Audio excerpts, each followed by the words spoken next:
All right, readers, another day, another chapter in Despo. We are on chapter 9.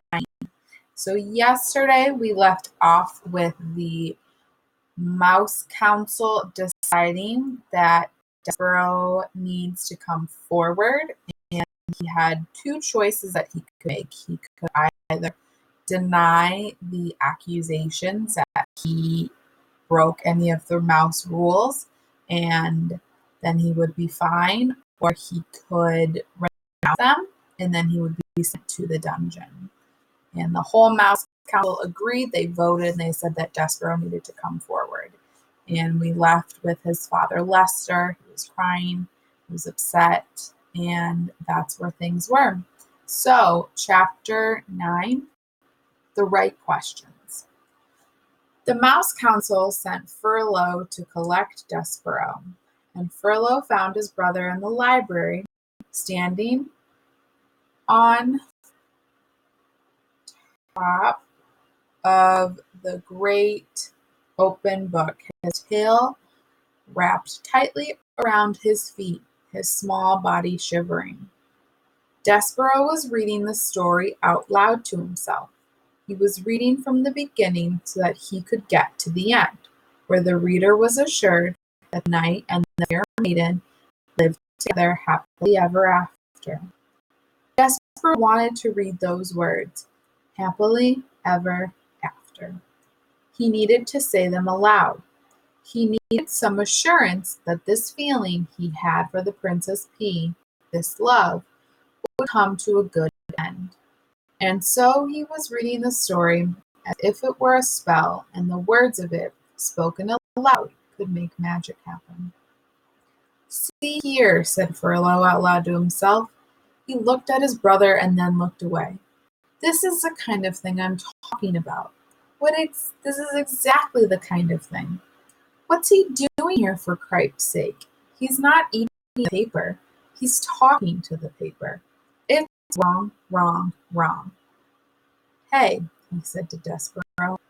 Despero kept. "Hey," shouted Furlough. "Despero, the Mouse Council wants you." "Pardon?" said Despero. He looked up from the book. "The Mouse Council has called you to sit with them." "Me?" said Despero. "You." "I'm busy right now," said Despero, and he bent his head again to the open book.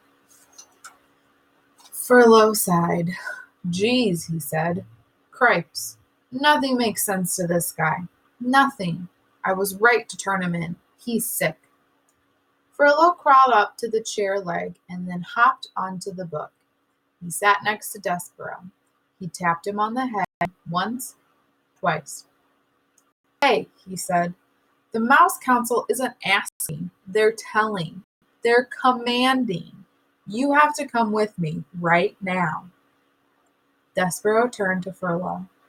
"Do you know what love is?" he said. "Huh? Love." Furlough shook his head.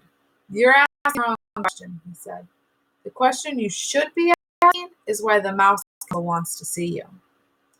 "There's somebody who loves me," said Despero. "And I love her, and that is the only thing that matters to me." "Somebody who loves you? Somebody who you love? What difference does that make? What matters is that you're in a lot of trouble with the Mouse Council." "Her name," said Despero, "is P." "What?" "The person who loves me. Her name is P." "Cripe," said Furlough, "you're missing the whole point of everything here. You're missing the point of being a mouse. You're missing the point of being called to sit with the Mouse Council. You've got to come with me. It's the law. You've been called." Despero sighed. He reached out and touched the words "Fair Maiden" in the book. He traced them with one paw, and then he put his paw to his mouth. "Cripes," said Furlough, "you're making a fool of yourself. Let's go." "I honor you," whispered Despero. "I honor you." And then, reader, he followed Furlough over the book and down the chair leg and across the library floor to the waiting Mouse Council.